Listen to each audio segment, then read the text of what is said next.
మందిని పేరున ఊర్లో 30-40 మందిని పేర్లతో పిలిచేటంత పరిచయాలు నాకున్నాయి.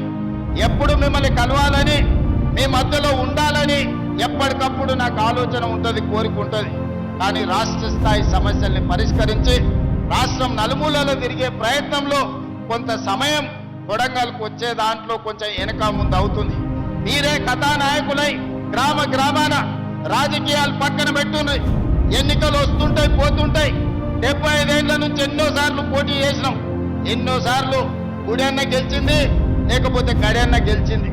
ఎవరు గెలిచినా అధికారంలో మనం లేకపోవడం వల్ల, కొడంగల్కు పెద్ద కుర్చీ లేకపోవడం వల్ల మనకు నీళ్లు తెచ్చుకోలేకపోయినాం, నిధులు తెచ్చుకోలేకపోయినాం, బడి తెచ్చుకోలేకపోయినాం, గుడి కట్టుకోలేకపోయినాం.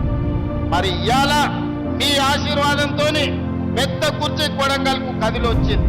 మరి ఈ 10 ఏళ్ళు మీరందరూ కలిసికట్టుగా ఉండాల్సిన అవసరం ఉంది. మళ్ళా 100 ఏళ్ళు రాజకీయం చేసుకుందాం.